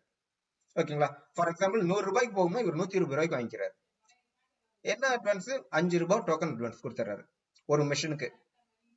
நான் உங்கள்கிட்ட இருக்கிற எல்லா மிஷின்ஸையும் நான் வாங்கிக்கிறேன், 120 ரூபா ரெண்ட் போட்டு நான் வாங்கிக்கிறேன் அப்படின்னு சொல்லிட்டு இருக்கிற அந்த ஏரியாவில் இருக்கிற ஒரு 20 கடைகள் இருக்குன்னா 20 கடைகள்லயும் ரெண்ட் போட்டு வாங்கிடுறாரு. எல்லா பக்கமும் பாத்தீங்கன்னா 120 ரூபாய்ன்னு போட்டு வாங்கிக்கிறாரு. ஓகேங்களா?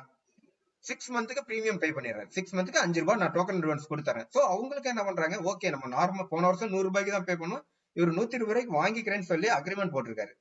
ஒருவேளை வாங்கலைன்னா அவருக்கு அந்த 5 ரூபாய் லாபம், ட்ரேடருக்கு லாஸ் தான், பட் அந்த கடைக்காரருக்கு 5 ரூபாய் லாபம். ஓகேங்களா? அதனால என்ன பண்றாரு, அவரும் அக்ரிமெண்ட் போட்டு அக்செப்ட் பண்ணிக்கிறாரு. ஓகே நான் உங்களுக்கு இந்த 120 ருபீஸ்ல நான் உங்களுக்கு இது பண்ணிடுறேன் அப்படின்னு சொல்லி. அந்த சீசன் வந்தது. சீசன் வந்த உடனே என்ன பண்ணாரு, இவரு எல்லா கடைகள்லயும் அக்ரிமெண்ட் போட்டாரு. ஓகேங்களா? So, அந்த சீசன் வர சமயத்துல அந்த கதிர இருக்கிற சீசன் வரும்பொழுது எல்லா மிஷின்ஸையும் அவரு வாங்கி வந்து அவரோட வீட்டுல ஷெட்ல நிறுத்திட்டாரு. சோ மார்க்கெட்ல அந்த வயல் வச்சிருக்கிறவங்க எல்லாரும் அங்க போகும்போது யாருக்கிட்டையும் மார்க்கெட் கிடையாது. ஓகேங்களா? இப்ப இவரு என்ன பண்றாரு, இவர் 150க்கு ரெண்ட் பே பண்றாரு. ரெண்ட்டுக்கு லெண்டிங் வர்றாரு. ஓகேங்களா? அப்ப என்ன ஆகும், சோ டிமாண்ட மேனுவலா கிரியேட் பண்ணி, ஆமா டிமாண்ட மேனுவலா கிரியேட் பண்ணி அதுல 30 ரூபாய் ப்ராஃபிட் எடுக்கிறாரு.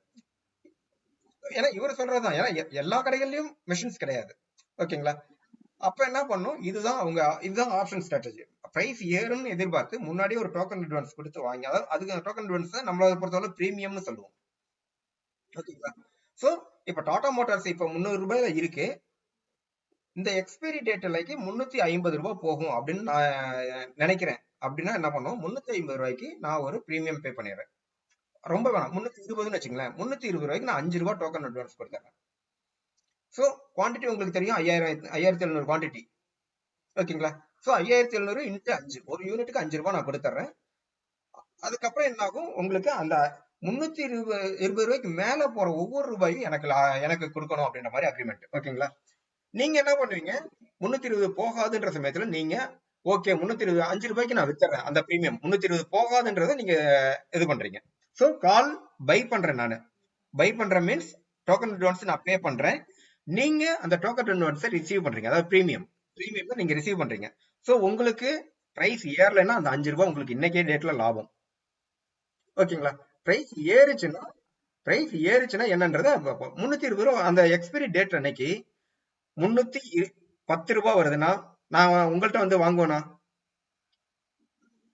மாட்டோம். மார்க்கெட்ல நமக்கு 310 ரூபாய் இருக்கும் பொழுது வாங்க மாட்டோம். சோ எனக்கு அந்த 5 ரூபாய் லாஸ் தான், உங்களுக்கு 5 ரூபாய் ப்ராஃபிட். சோ அந்த கான்ட்ராக்ட் வேல்யூ 0. ஓகேங்களா? சோ எனக்கு 5 ரூபாய் லாஸ், உங்களுக்கு 5 ரூபாய் ப்ராஃபிட், லாஸ் கிடையாது. ஓகேவா? இதுக்கு அடுத்த சினாரியோ 320 ரூபாய் போகுது. 320 ரூபாய் போச்சுன்னா நம்ம என்ன பண்ணுவோம், டாடா மோட்டார்ஸ் உங்கள்கிட்ட வாங்கணும் மார்க்கெட்ல வாங்கணும்? 320 ரூபாய் போகும்போது எங்க வேணாலும் வாங்கலாம். உங்கள்கிட்ட வாங்கினாலும் அதே ரேட்டு தான், மார்க்கெட்ல வாங்கினாலும் அதே ரேட்டு தான். ஓகேங்களா? சோ அப்பவும் எது வேணுமோ நடக்கும். உங்கள்கிட்ட வாங்கினாலும் சரி, நீங்க மார்க்கெட்ல வாங்கி என்கிட்ட கொடுக்க போறீங்க. ஓகேவா? அதனால உங்களுக்கு லாஸ் கிடையாது. சோ நீங்க ஃபர்ஸ்ட் ஏற்கனவே 5 ரூபாய் பிரீமியம் வாங்கினதுனால உங்களுக்கு லாஸ் கிடையாது. மார்க்கெட்ல 320 ரூபாய்க்கு வாங்கி அப்படியே எனக்கு கொடுத்துறீங்க. இல்ல நான் உங்கள்ட்ட மார்க்கெட்லயே வாங்கினாலும் உங்கள்கிட்ட வர போறதில்ல. சோ உங்களுக்கு அந்த 5 ரூபாய் ப்ராஃபிட் தான். ஓகேவா? அடுத்த சினாரியோ 320ன்றது 340 ரூபாய் போகுது. 340 ரூபாய் இருக்கும்பொழுது நான் மார்க்கெட்ல வாங்குறேன், உங்கள்கிட்ட வாங்குறேன். நீங்க உங்கள்கிட்ட 320 ரூபாய்க்கு நான் அக்ரிமெண்ட் போட்டிருக்கேன். அப்சல்யூட்லி நான் உங்கள்கிட்ட வந்து எனக்கு 320 ரூபாய்க்கு நான் அக்ரிமெண்ட் போட்டிருக்கேன், எனக்கு கொடுங்க அப்படின்னு கேட்பேன். ஓகேவா? அப்ப எனக்கு என்ன லாபம், 20 ரூபாய் லாபம், 20 ரூபாய் எனக்கு ப்ராஃபிட். ஓகேங்களா? உங்களுக்கு நீங்க ஏற்கனவே 5 ரூபாய் டோக்கன் அட்வான்ஸ் வாங்கிட்டீங்க. சோ உங்களுக்கு 15 ரூபாய் லாஸ். ஏன்னா நீங்க 320 ரூபாய்க்கு செல் பண்ண வேண்டியதை நீங்க 5 ரூபாய் இதுல 310 20 ரூபாய்க்கு நீங்க செல் பண்றீங்க. 5 ரூபாய் ஆல்ரெடி பிரீமியம் வாங்கியிருக்கீங்க. சோ 15 ரூபாய் உங்களுக்கு லாஸ். ஓகேவா? இதுதான் ஆப்ஷன் ட்ரேடிங். இதே 320ன்றது 340ன்றது 400 ரூபாய் போயிருந்ததுன்னா உங்களோட லாஸ் எவ்வளவு போகும்?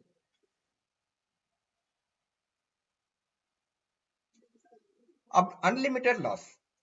ஓகேங்களா? 400 ரூபாயும் போகலாம், 500 ரூபாயும் போகலாம். ஏன்னா அந்த 1 மந்த் டைம் இருக்கும் பொழுது எப்படி வேணுமாலும் நடக்கலாம். ஓகேவா?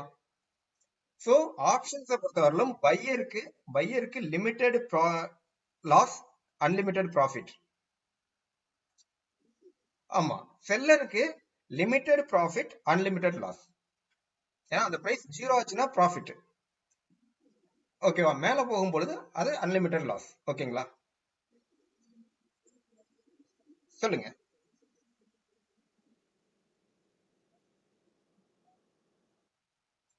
சிஎன்சினா சிஎன்சினா என்ன சொல்றீங்க? Long term. ஓகே ஓகே, இல்ல இல்ல, அது ஓகே. அதாவது நீங்க லாங் டேர்ம், அதாவது ஆப்ஷன் கான்ட்ராக்டை பொறுத்த வரலும் இதுல நான் செகண்ட் பாயிண்ட் போட்டிருக்கேன் பாருங்க. Option is a hedging product. ஓகேங்களா? ஏதோ ஒரு ப்ராடக்ட்டுக்கு நீங்க ஹெட்ஜிங் தான் இதுல பண்ணணும். நீங்க இன்ட்ராடேல ட்ரேட் பண்ணுங்க, தப்பு கிடையாது. ஓகேங்களா? ஒண்ணும் இல்ல, இன்னைக்கு இன்னைக்கு டாடா மோட்டார்ஸ் 320 ரூபாய், நான் சொன்ன அதே கான்ட்ராக்ட் 300 ரூபாய் இருக்கு. மந்த் எண்ட்ல 400 ரூபாய் போறதுக்கு வாய்ப்பு இருக்கு. அதாவது நீங்க மார்ச் எண்ட் வச்சுக்கங்க, மார்ச் எண்டுக்குள்ள 400 ரூபாய் போறதுக்கு வாய்ப்பு இருக்கு. ஓகேவா? ஒரு இன்னொரு 10 நாள் கழிச்சு, அதாவது மார்ச் ஒரு 10ஆம் தேதி போல நம்ம இந்த இதே கான்ட்ராக்டை ரிவைஸ் பண்றோம். அன்னைக்கும் டாடா மோட்டார்ஸோட ரேட் 300 ரூபாயில இருக்கு. 302 ரூபாயோ 280 98 ஏதோ இருக்கு. அந்த 300 ரூபாய் ரேஞ்சிலேயே இருக்கு. அப்ப 400 ரூபாய் போகுமா? ப்ராபபிலிட்டி ரேஷியோ குறையுது. இதே இன்னொரு 10 நாள் தள்ளி போகுது, அப்ப என்ன ஆகும்? அதே 320 இன்னும் ப்ராபபிலிட்டி இன்னும் சொல்லணும்னா எக்ஸ்பைரி டேட்டுக்கு ஒரு 1 or 2 days பிஃபோர் பாத்தீங்கன்னா ப்ராபபிலிட்டி ரேஷியோ ஆல்மோஸ்ட் ஜீரோ. ஓகேங்களா? சோ இதுல பொறுத்த வரலும் time factor is important factor. ஓகேங்களா? சோ நமக்கு ப்ராபபிலிட்டி இருக்குன்னு தெரிஞ்சதுனா தான் நீங்க பை பண்ணணும். ஓகேவா?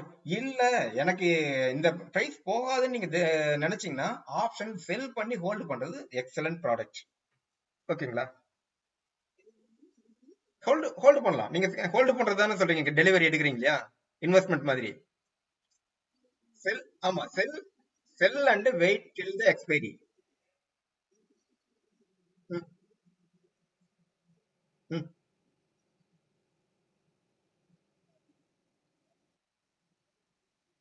ஆமா.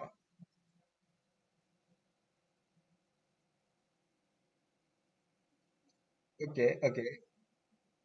ம் ம். ஓகே.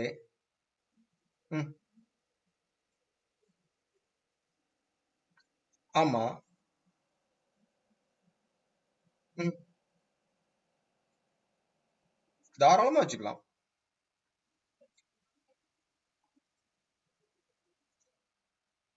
ஆப்ஷன்ஸை பொறுத்தவரை நீங்க விக்கலைனாலும் அது ஜீரோ ஆயிரும்.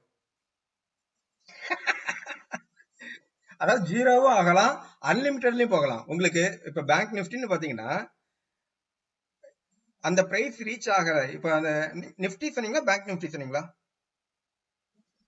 நிஃப்டி. ஓகே, நிஃப்டி பாத்தீங்கன்னா 15,500ல இருக்கு இன்னைக்கு டேட்ல. ஓகேவா? நீங்க அந்த பிப்ரவரி லாஸ்ட் தேர்ஸ்டே அன்னைக்கு நீங்க 16,000 ரூபாய் கால் ஆப்ஷன் வாங்கியிருந்தீங்கன்னு வச்சுங்க, அந்த டேட்டுக்குள்ள 16,000 டச் பண்ணலன்னு வச்சுங்க, ஜீரோ ஆயிரும். ஏன்னா ப்ராபபிலிட்டி கம்மியாக ஆக அதோட பிரைஸ் குறைஞ்சிட்டே போகும். ஓகேவா? இதே நீங்க 15,000 வாங்கியிருந்தீங்கன்னா, ஆமா, நீங்க வாங்கின காசு உங்களுக்கு லாஸ். ஓகேவா? இதே நீங்க 15,000 கால் ஆப்ஷன் வாங்கியிருந்தீங்கன்னா, இதே இன்னைக்கு டேட்லயே பிரைஸ் அங்க இருந்ததுன்னா அதோட பிரைஸ் 15,500ன்னு வச்சுங்க, அந்த எக்ஸ்பைரி அன்னைக்கு அதே 15,500ல நின்னுச்சுன்னா உங்களுக்கு 500 ரூபாய் இருக்கும். நீங்க என்ன பிரைஸ்ல வாங்கிருக்கீங்கன்னு எனக்கு தெரியாது. மேபி 300 ரூபாயில வாங்கியிருந்தா கூட 500 ரூபாயில போய் முடியும்.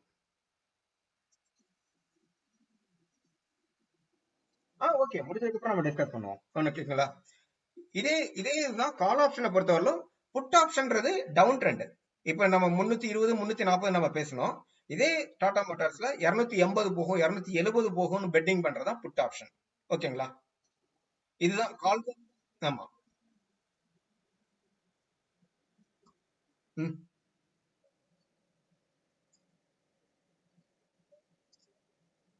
ஆமா, வாங்கணும். ஆனா இதுல பாருங்க, உங்களுக்கு இதை பொறுத்தவரை ஹெட்ஜிங் ப்ராடக்ட்.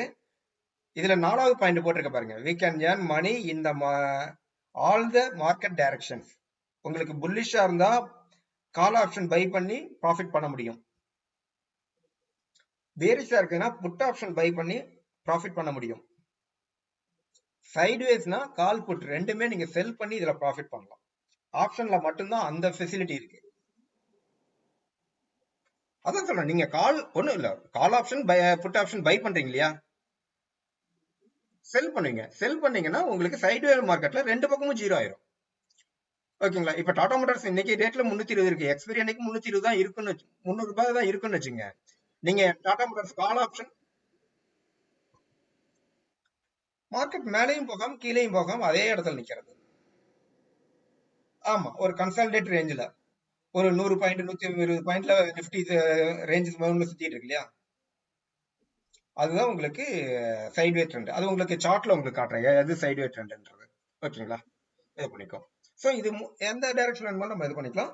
இதை பொறுத்தவரையிலும் எக்ஸ்பர்ட்ஸ் இருந்தா, நீங்க மார்க்கெட்ல எக்ஸ்பர்ட்டா இருந்தா மட்டும்தான் ஆப்ஷன்ல ப்ராஃபிட் எடுக்க முடியும். கால் வாங்கி உங்களால ப்ராஃபிட் பண்ண முடியாது. ஓப்பனா சொல்லிடுறேன், இப்ப நானே கால் கொடுத்தனாலும் அடுத்த 2 or 3 செகண்ட்ஸ்க்குள்ளார 5 செகண்ட்ஸ்க்குள்ளார நீங்க ட்ரேட் எடுக்கணும்.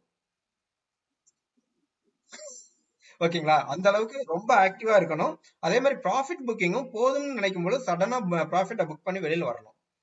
ஓகேங்களா? ஸோ இதெல்லாம் பாத்தீங்கன்னா உங்களுக்கு கவர் ஆர்டர் பிராக்கெட் ஆர்டர்ல நீங்க இது பண்ணி நல்ல ப்ராஃபிட் எடுக்க முடியும். இது பொறுத்தவரை ஆல்மோஸ்ட் கேம்பிளிங் ப்ராடக்ட் மாதிரி. கேம்பிளிங் கிடையாது, ஆனா இது கால்குலேட்டட் கேம்பிளிங் அப்படிதான் நான் சொல்லுவேன் நான். ஏன்னா இதுல தியரிட்டிக்கல் ஃபார்முலா ஒர்க் அவுட் ஆகும், டெக்னிக்கல் சார்ட் ஒர்க் அவுட் ஆகும், அண்ட் கேம்பிளிங். ஓகேங்களா? பர்பஸா மேல ஏத்தி இறக்குறதும் உண்டு. ஓகேங்களா? அடுத்தது நம்ம இப்பதான் நம்ம மெயின் நம்ம ப்ராடக்ட்டுக்கு வரோம், கமாடிட்டி ப்ராடக்ட். கமாடிட்டி பொறுத்தவரையிலும் உங்களுக்கு மொத்தம் 3 செக்மெண்ட் இருக்கு, அதாவது 4 பில்லியன்ஸ் ஒன்னு இருக்கு, energy, base metal, agri commodities இருக்கு. ஓகேங்களா? பில்லியன்ஸ் பாத்தீங்கன்னா கோல்டு அண்ட் சில்வர். ஓகேங்களா? கோல்டு அண்ட் சில்வர், நீங்க கோல்டும் சில்வரும் கம்பைன் பண்ணி ஒரு ப்ராடக்ட் நீங்க வாங்கணும் அப்படின்றத எம்சிஎக்ஸ் பில்டெக்ஸ். இப்ப நிப்டி பேங்க் நிப்டி சொல்றோம் இல்லையா, அது மாதிரி கோல்டையும் சில்வரையும் கம்பைன் பண்ணி வாங்குறதுனா எம்சிஎக்ஸ் பில்டெக்ஸ் ஒரு ப்ராடக்ட் இருக்கு. அதே மாதிரி எனர்ஜியை பொறுத்தவரை க்ரூட் ஆயில், நேச்சுரல் கேஸ், இது ரெண்டும் உங்களுக்கு எனர்ஜி செக்மெண்ட். அதோட காம்பினேஷன் பாத்தீங்கன்னா எனர்ஜி, எம்சிஎக்ஸ் எனர்டெக்ஸ்னு சொல்லுவாங்க. ஓகேங்களா? கம்பைன் பண்ணி இருக்கிறது. ஓகேங்களா? அதே மாதிரி பேஸ் மெட்டலை பொறுத்தவரையிலும் copper, nickel, aluminium, let, zinc, இந்த இந்த 5 தான் பேஸ் மெட்டல் ப்ராடக்ட்ஸ். ஸோ இந்த 9 பில்லியன்ல 2, எனர்ஜில 2, பேஸ் மெட்டல்ல 5. ஸோ இந்த 9 சேர்ந்தது தான் நமக்கு கமாடிட்டிஸ். அக்ரி கமாடிட்டிஸ் விட்டுருங்க, ஏன்னா அக்ரி கமாடிட்டிஸை பொறுத்தவரை வால்யூம் அதிகம் கிடையாது. அக்ரி கமாடிட்டிஸ்னா அந்த சன்னா, வீட்டு, ரைஸ், அந்த பருத்தி இதெல்லாம் சொல்றாங்க இல்லையா, இதெல்லாம் ட்ரேட் பண்றதுதான் அக்ரி கமாடிட்டிஸ். ஓகேங்களா? அது பாத்தீங்கன்னா மார்க்கெட்ல வால்யூம் இருக்காது. ஸோ நீங்க டெக்னிக்கல் அந்த அளவுக்கு ஒர்க் அவுட் ஆகாது. அதெல்லாம் எப்படி நடக்கும்னா பருவமழையை பொறுத்து மேல ஏறும் இறங்கும். ஸோ அதெல்லாம் இயர்லி ஒன்ஸ் ட்ரெண்ட் கொடுக்கும். ஓகேங்களா? அதனால அது விட்டுருங்க. இதை பொறுத்தவரைக்கும் இந்த இதெல்லாம் பாத்தீங்கன்னா ஆக்டிவ் ட்ரேடர்ஸ். இதெல்லாம் பாத்தீங்கன்னா டெய்லி இப்ப எப்படி நம்ம ஸ்டாக் மார்க்கெட்ல ட்ரேட் பண்றோமோ அதே மாதிரி கமாடிட்டி மார்க்கெட்ல ட்ரேடிங் நடக்கும். இந்த பேஸ் மெட்டலோட காம்பினேஷன்ஸ் தான் எம்சிஎக்ஸ் மெட்டல் டெக்ஸ்னு சொல்லுவாங்க. ஓகேங்களா? மெட்டல் இண்டெக்ஸ் அதான் சொல்லுவாங்க. MCX bullion index, MCX energy index, MCX metal index. இது பாத்தீங்கன்னா ஈச் 50 குவான்டிட்டி. இதெல்லாம் பாத்தீங்கன்னா தனித்தனியா இருக்கும். நான் உங்களுக்கு சொல்றோம். உங்களுக்கு க்ரூட் ஆயில் எங்க யூஸ் பண்றோம்னு தெரியுங்களா? க்ரூட் ஆயில் எதுக்கு யூஸ் பண்றோம் மேடம்?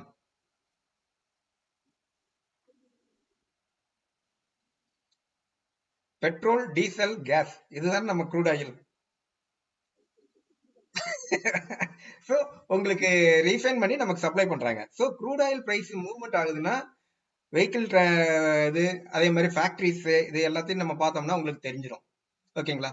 இதே நம்ம நேச்சுரல் கேஸ் எங்க யூஸ் பண்றோம்? எல்பிஜின்றது க்ரூட் ஆயில் வந்து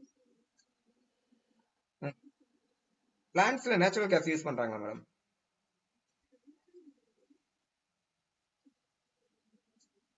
ஐயோ, இது நேச்சுரல் கேஸும் ஃபயர் ஆகுறது தான். ஆமா. Okay okay okay. அதனாலதான் இது பண்ணேன். ஏன்னா மத்ததெல்லாம் நான் அதை பத்தி கேட்கல. ஏன்னா கோல்டுன்னா என்னன்னு உங்களுக்கு தெரியும், சில்வர்னா என்னன்னு தெரியும், காப்பர்னா தெரியும். க்ரூட் ஆயில் பத்தி ஓரளவுக்கு ஐடியா இருக்கும். ஏன்னா இது பெட்ரோல் டீசல்னு தெரிஞ்சிடும். நேச்சுரல் கேஸ்ன்றது நம்ம இந்தியால யூஸ் பண்ணாத ஒரு ப்ராடக்ட். ஆனா அதிகமா ட்ரேட் நடக்கிற ப்ராடக்ட் நேச்சுரல் கேஸ் தான். என்ன ரீசன் அப்படின்னா நேச்சுரல் கேஸ் எதுக்காக இதுன்னா, நீங்க ஊட்டி கொடைக்கானல் இந்த மாதிரி ஹில் ஸ்டேஷன் போனீங்கன்னா கேம்ப் ஃபயர் யூஸ் பண்ணீங்களா? கேம்ப் ஃபயர்னா எதுக்காக? நம்ம ஹீட்டிங் பர்பஸ்க்காக யூஸ் பண்றோம் இல்லையா? அது மாதிரி இந்த அமெரிக்கா, கனடா இவங்க அங்கெல்லாம் பாத்தீங்கன்னா 5 ஸ்டார் ஹோட்டல்லயே கேம்ப் ஃபயருக்கு யூஸ் பண்ணணும். அந்த அளவுக்கு கூலிங் மைனஸ் டிகிரி இதுல போயிட்டு இருக்கும். ஓகே, மைனஸ்ல டெம்பரேச்சர்ஸ் போகும்பொழுது பாடி ஹீட்டுக்கு 5 ஸ்டார் ஹோட்டல் முதல்ல எல்லா இடத்துலயும் வீடு வீட்டுக்கு நேச்சுரல் கேஸ் தான் சப்ளை பண்ணுவாங்க ஹீட்டிங் பர்பஸ்க்கு. ஏன்னா அவ்வளவு விறகு அவங்களால சப்ளை பண்ண முடியாது. ஏன்னா வருஷம் பூரா சப்ளை பண்ணுவோம் இல்லையா? ஆமா, நேச்சுரல் கேஸ் மட்டும்தான் அங்க யூஸ் பண்றது. அதனாலதான் நேச்சுரல் கேஸோட ட்ரெண்ட் எப்பவுமே யூஎஸ் கிளைமேட்டை பேஸ் பண்ணி தான் இருக்கும். யூஎஸ்ல வின்டர் ஸ்டார்ட் ஆகுதுன்னா நேச்சுரல் கேஸ் இங்க ஃபயர் ஆகும். ஓகேங்களா? அங்க வெதர் வார்ம் ஆகுதுன்னா நேச்சுரல் கேஸ் இங்க கூல் ஆகும், பிரைஸ் இறங்கிட்டே இருக்கும். ஓகேங்களா? சோ அதை பேஸ் பண்ணி தான் நடக்கும். மத்ததெல்லாம் உங்களுக்கு தெரியும் எதனால ஏறுது இறங்குதுன்றது உங்களுக்கு தெரியும். கம்பெனி ப்ரொடக்ஷன்லாம் இது கம்பெனி ப்ரொடக்ஷன் growth எல்லாம் நல்லா இருக்கு அப்படின்ற சமயத்துல காப்பர் அலுமினியம் இதெல்லாம் ஏறும். கம்பெனி எக்கனாமிக் வீக் ஆகும்போது இதெல்லாம் இறங்கும்.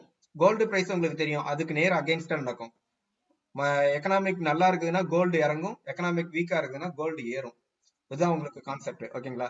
ஆனா நேச்சுரல் கேஸை பொறுத்தவரை யூஎஸ் கிளைமேட்டை பேஸ் பண்ணி தான் வேர்ல்டு ஃபுல்லாவே ட்ரேட் நடந்துட்டு இருக்கு. ஏன்னா அதிகமான கன்சம்ஷன் யூஎஸ் அண்ட் கனடா தான்.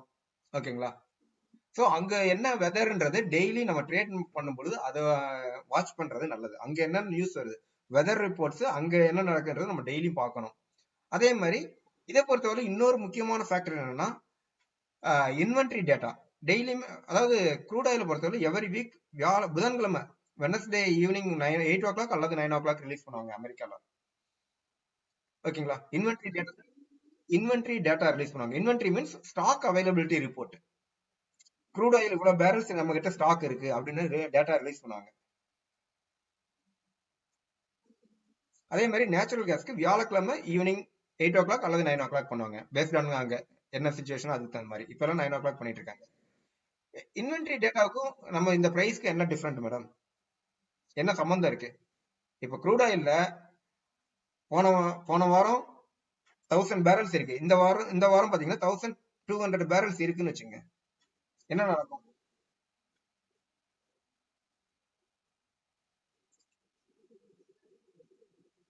ஸ்டாக் அதிகமா வருது, சப்ளை அதிகமாகுதுன்னா பிரைஸ் இறங்கும். ஓகேவா? இதே சப்ளை போன வாரம் 1000 பேரல்ஸ் இருக்கு, இந்த வாரம் 800 பேரல்ஸ்னா 200 பேரல்ஸ் ஷார்டேஜ். ஸோ டிமாண்ட் அதிகமாகும். ஸோ அந்த இன்வென்ட்ரி டேட்டா நம்ம அடிக்கடி பார்க்கணும். இந்த மெட்டல்ஸை பொறுத்தவரை லண்டன் மெட்டல் எக்ஸ்சேஞ்சில் வந்து டெய்லி மதியானம் 2:30 ரிலீஸ் பண்ணுவாங்க. 2 o'clock or 2:30. ஓகேங்களா? நேச்சுரல் கேஸை பொறுத்தவரை வீக்லி நடக்கும். நேச்சுரல் கேஸும் க்ரூட் ஆயில் வீக்லி நடக்கும். அதனாலதான் அந்த ட்ரெண்ட்ல நடக்கும்போது ரொம்ப அக்யூரேட்டா நடக்கும். பிரைஸ் மூவ்மெண்ட் அதிகமா நடக்கும். இதை பொறுத்தவரை டெய்லி நடக்கிறதுனால அந்த அளவுக்கு மூவ்மெண்ட் இருக்காது. பட் ரெகுலரா வாட்ச் பண்ணீங்கன்னா ட்ரெண்டை கேப்சர் பண்ணலாம். கண்டினியூஸா பிரைஸ் இறங்குது அப்படின்னா இன்வென்ட்ரி கண்டினியூஸா ஸ்டாக் இன்க்ரீஸ் ஆகுதுன்னா பிரைஸ் கண்டினியூஸா இறங்குன்னு அர்த்தம். கண்டினியூஸா ஸ்டாக் இன்க்ரீஸ் ஆகுதுன்னா இதுல இதாகும். ஸ்டாக் ரெடியூஸ் ஆகும்போது பிரைஸ் ஏற ஆரம்பிக்கும். ஓகேங்களா? சோ அது இது பண்ணிக்கோ நம்ம. இதுதான் உங்களுக்கு அந்த லாட் சைஸ் நீங்க கேட்டீங்களா ஒரு யூனிட்டுக்கு எவ்வளவு அப்படின்னா. இப்ப கோல்டு அப்படின்னு பாத்தீங்கன்னா கோல்டு உங்களுக்கு ஒரு லாட்னா கோல்டு 1 கிராம், சாரி 10 கிராம் பாத்தீங்கன்னா 40 லாஸ்ட்ல இருக்கும் பாருங்க, 46,190 ரூபாய் நேத்தோட பிரைஸ். ஓகேங்களா? 10 கிராம் 46,000, 24 கேரட் 46,190 ரூபாய், 200 ரூபாய் அப்ராக்சிமேட்டா.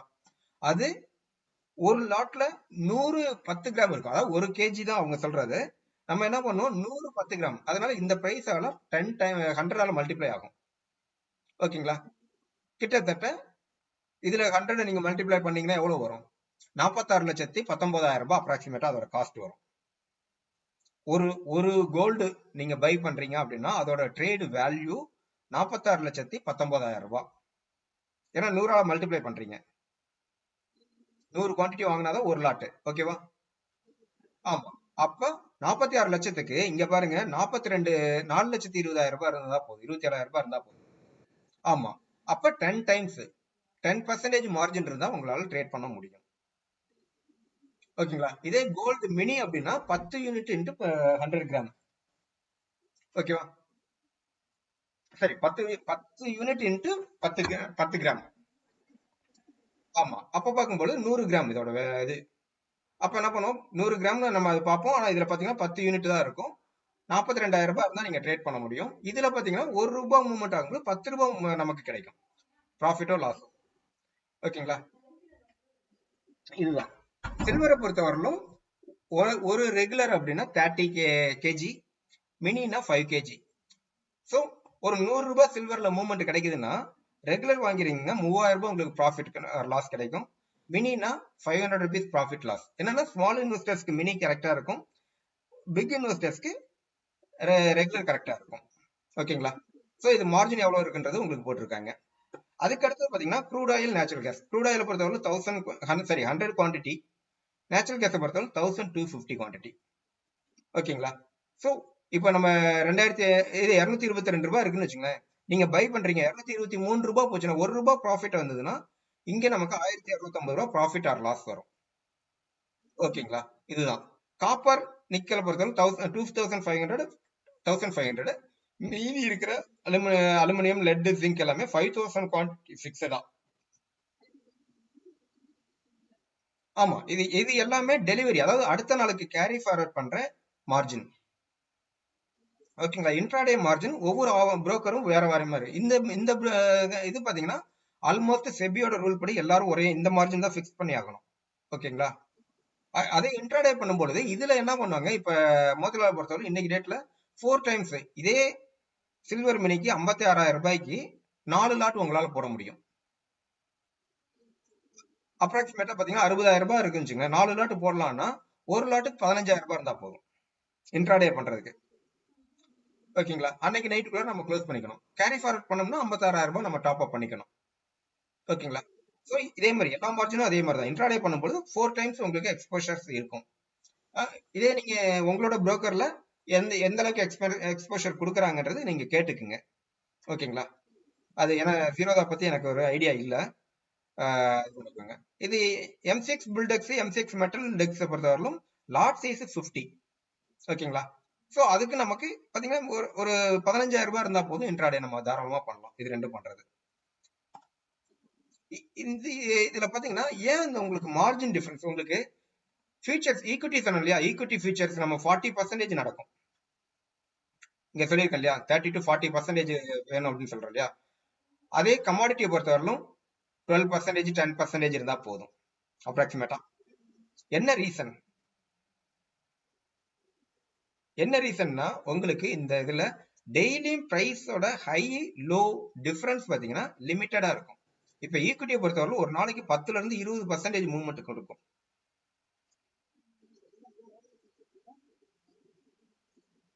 180 ரூபாய் வரலும் போறதுக்கு மார்க்கெட் அலோவ் பண்றாங்க. ஓகேவா? அதுவும் அந்த ஃப்ரண்ட் லைன் ஸ்டாக், அந்த ஃபியூச்சர் செக்மெண்ட் இருக்கு இல்லையா, நிப்டி 50ல இருக்கு இல்லையா, டாடா மோட்டார்ஸ், டிசிஎஸ், இந்த மாதிரி கம்பெனிஸ் எல்லாம் பாத்தீங்கன்னா அதுக்கு சர்க்கியூட்டே கிடையாது. 25% 30% மூவ்மெண்ட் இருக்கும். அதனாலதான் மார்ஜின் அங்க அதிகமா இருக்கும். ஏன்னா நம்ம கொடுக்குற மார்ஜின் தான் நம்மளோட மேக்சிமம் லாஸ் அலோவ் பண்ணும். ஓகேங்களா? அதாவது இப்ப நான் 10,000 ரூபாய் போட்டு 1,00,000 ரூபாய்க்கு நான் ட்ரேட் பண்றேன். 15,000 ரூபாய் எனக்கு லாஸ் ஆயிடுச்சுன்னு வச்சுங்க, இது கவர்மெண்ட் வந்து நம்ம கிட்ட பணம் கொடுங்கன்னு கேட்காது. எக்ஸ்சேஞ்ச் வந்து நம்ம கிட்ட கேட்க மாட்டாங்க. ஏன்னா 4 கோடி ட்ரேடர்ஸ் இருக்காங்க. ஒவ்வொருத்தட்டையும் பணம் கொடுங்கன்னு கேட்க மாட்டாங்க. அதனால நம்ம கிட்ட எவ்வளவு லாஸ் பண்றதுக்கு கெப்பாசிட்டி இருக்கோ அந்த அமௌண்ட் அவங்க மினிமம் கலெக்ட் பண்ணிக்கிட்டு தான் ட்ரேட் பண்ணவே அலோவ் பண்ணுவாங்க. ப்ராஃபிட் வரும்போது அவங்க செட்டில்மெண்ட் பண்ணிடுவாங்க. ஏன்னா நம்ம செட்டில்மெண்ட்ல நம்ம கேட்போம் இல்லையா, அதே மாதிரி லாஸ் ஆகும்போது இன்னொரு ட்ரேடருக்கு அவங்க செட்டில்மெண்ட் பண்றதுக்கு நம்ம கிட்ட இருந்து டெபிட் பண்ணணும். அதனாலதான் அந்த லாஸ் எவ்வளவு மேக்ஸிமம் இருக்கோ அதை அவங்க மார்ஜினா டிஃபைன் பண்றாங்க. டெய்லி ரேஞ்சில் ஹை லோ பிரைஸ் ஆவரேஜா எவ்வளவு ப்ராஃபிட் லாஸ் வரும்னு கால்குலேட் பண்றாங்களோ அந்த அமௌண்ட் நமக்கு மார்ஜினா மெயின்டைன் பண்ணணும். ஓகேங்களா? இந்த கான்செப்ட் புரியுதுங்களா?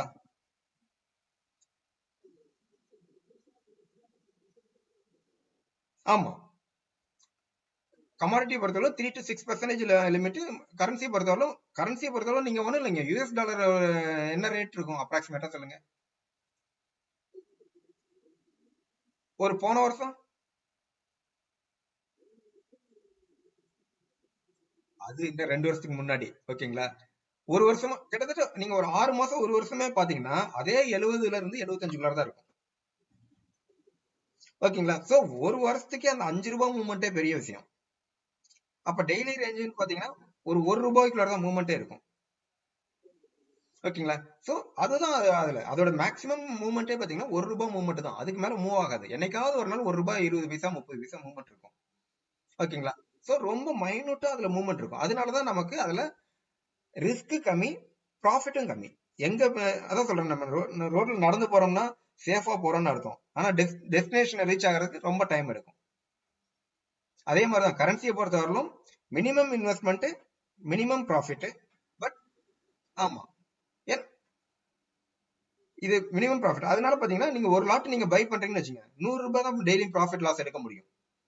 சோ நீங்க என்னதான் இது பண்ணாலும் ஒரு 100 ரூபாய் 150 ரூபாய்க்கு மேல லாஸ் பண்ண மாட்டீங்க. சோ நீங்க பிராக்டிஸ் பண்ற ஈக்விட்டில பண்ற மாதிரி இதுல கரன்சில நீங்க அழகா பிராக்டிஸ் பண்ணலாம். ஓகேங்களா? பெரிய பெரிய லாஸ் வரப்போறது கிடையாது. அதே சமயம் இன்னொன்னு இது பண்ணுங்க. இப்ப நம்ம 1 லட்சம் ரூபாயை வச்சு ஈக்விட்டில இது பண்றோம்னா 1000 ரூபாய் ப்ராஃபிட் நம்ம எடுப்போம் ஈக்விட்டி கேஷ்ல. ஓகேங்களா? ஒரு பர்சன்டேஜ் மூவ்மெண்ட்னு சொன்னோம் இல்லையா? ஒரு பர்சன்டேஜ் எடுத்தோம்னாவே 1000 ரூபாய் ப்ராஃபிட் எடுப்போம். இதே கமாடிட்டியை பொறுத்தவரையிலும் 1 லட்சம் ரூபாய் வச்சிருக்கீங்க அப்படின்னா நேச்சுரல் கேஸே நீங்க எடுத்துங்க, 60,000 ரூபாய் தேவைப்படுது. ஸோ ஒரு 2 லாட்டு போடுவீங்க அப்ராக்சிமேட்டா. 2 லாட்டு போடுறீங்கன்னா ஒரு நாளைக்கு 2 பாயிண்ட்னா 5000 ரூபாய் ஆவரேஜா நம்ம ப்ராஃபிட். 1 லட்சம் ரூபாய் வச்சிருக்கீங்க, 5000 ரூபாய் டெய்லி பேஸ்ல ப்ராஃபிட் லாஸ் எடுக்க முடியும். ஓகேவா? எஸ் மேடம், அதுதான் நான் சொல்றேன் நான். அதே இது கரன்சிலேயே இப்ப நான் இதுல 5000 ரூபாய் இருந்தா போதும், 3000 ரூபாய் இருந்தா போதும், 4000 ரூபாய் இருந்தா சொல்றோம். சரி, நீங்க 5000 ரூபாய் வச்சுங்க. 1 லட்சம் ரூபாய் வச்சு நீங்க 20 லாட்டு போட முடியும். ஓகேவா? சோ 100 ரூபாய் நான் ப்ராஃபிட்னாலும் 20,000 ரூபாய், 2000 ரூபாய் அதுல உங்களுக்கு சாலிடா வந்துடும். ஓகேவா? அதுதான் அதோட மீனிங். அதாவது ப்ராஃபிட் லாஸ் பொறுத்தவரையிலும் உங்களோட ஒரு லாட்டுக்குரிய ப்ராஃபிட் லாஸ் கம்மி தான். ஆனா உங்களோட இன்வெஸ்ட்மெண்ட்னு பாத்தீங்கன்னா எல்லாத்துலயும் கிட்டத்தட்ட ஒரே மாதிரி தான் இருக்கும். ப்ராஃபிட் லாஸ் பாத்தீங்கன்னா உங்களோட இன்வெஸ்ட்மெண்ட்டுக்கு 2% மேக்ஸிமம் நம்ம அசால்ட்டா எடுக்கலாம். 2% இருந்து 5% வரலாம் நம்ம ட்ரை பண்ணலாம். அதுக்கு மேல ஹையரா நம்ம இன்வெஸ்ட்மெண்ட்டுக்கு ப்ராஃபிட் எடுக்கிறது அட்வைசபிள் கிடையாது. ஓகேங்களா? ஒரு 1 லேக் நீங்க போறீங்கன்னா டெய்லி 5000 ரூபாய் நீங்க சாலிடா எடுக்கலாம், 5%. ஓகேங்களா? அதுதான் உங்களுக்கு இதா இருக்கும். நீங்க ஈக்விட்டில பண்ணாலும் சரி, கமாடிட்டில பண்ணாலும் சரி, கரன்சில பண்ணாலும் சரி. ஈக்விட்டி கேஷ்ல பண்றது கஷ்டம். ஈக்விட்டி ஃபியூச்சர்ஸ், கமாடிட்டி, கரன்சி மூணுலயுமே பாத்தீங்கன்னா 1 லேக் வச்சிருக்கீங்கன்னா டெய்லி 5000 ரூபாய் நம்ம எடுக்க முடியும். ஓகேங்களா? இதுதான் உங்களுக்கு இது இருக்கும். சோ இதுல வேற ஏதாவது டவுட் இருக்குங்களா?